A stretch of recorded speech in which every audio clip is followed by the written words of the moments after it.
So I am Erwan Le Breton, creative director for the Might and Magic brand at Ubisoft Paris. I started 12 years ago at Gameloft, but not the Gameloft you know about mobile games, but the original Gameloft that was about online games. So it was slightly different, and then it changed, but it lasted for a year or so.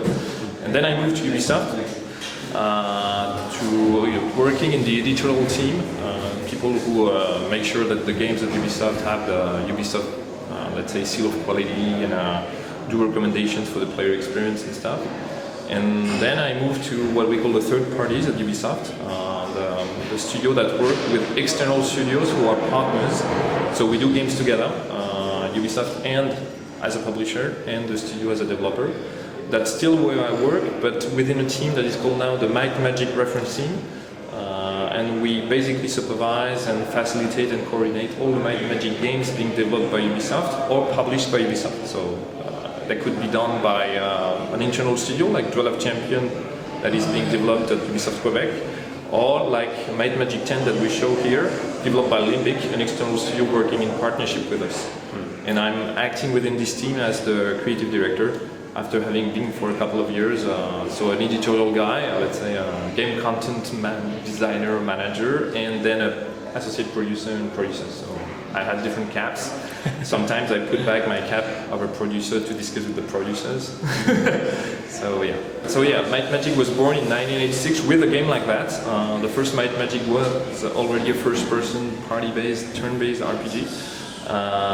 We're going back to that, and more specifically to Might Magic 4 and 5, the Xene, let's say, twins. Why is it so? Because we wanted to do that ever since Ubisoft acquired the IP, so in 2003. One of the first recommendations was to do a Might Magic RPG and a Heroes game. So we did Heroes 5, we did Heroes 6, but there was no Might Magic 10 until now. And why now? I think it has to do a lot with different things. The first thing is that now we have a lot of material on the world of Might and Magic, because we've been working for 8 years on it. The world we call Ashan, that is the common setting of all our Might Magic games.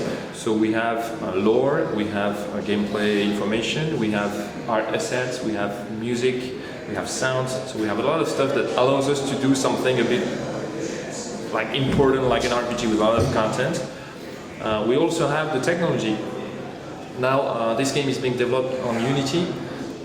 This is an engine that is perfect for this kind of game, very flexible, multi-platform. So that's what we wanted for a game like that, and Unity is quite a recent technology, so now we're happy to use it. And also we found the right partner, Limbic, the guys working on it.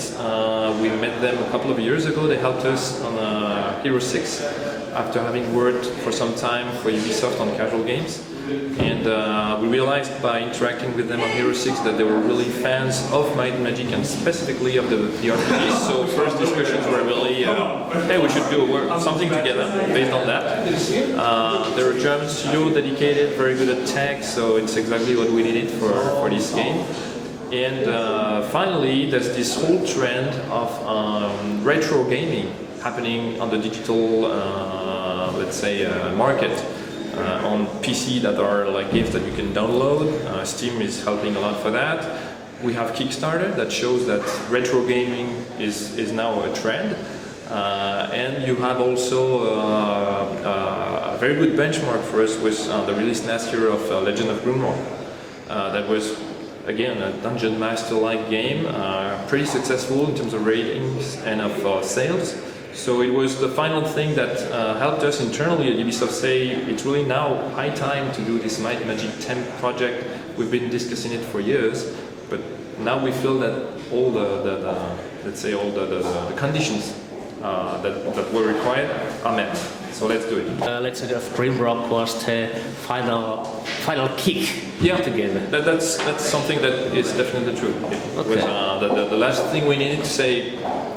Now let's give the green light to this project. Exactly, and I think what changed that is, as I was saying, the digital space, the online space, the free-to-play games.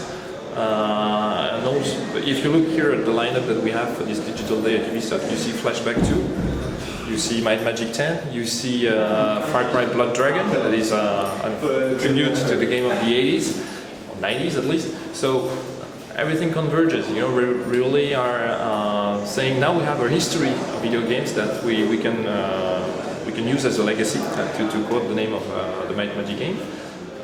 And also we have now those old school games on new platforms.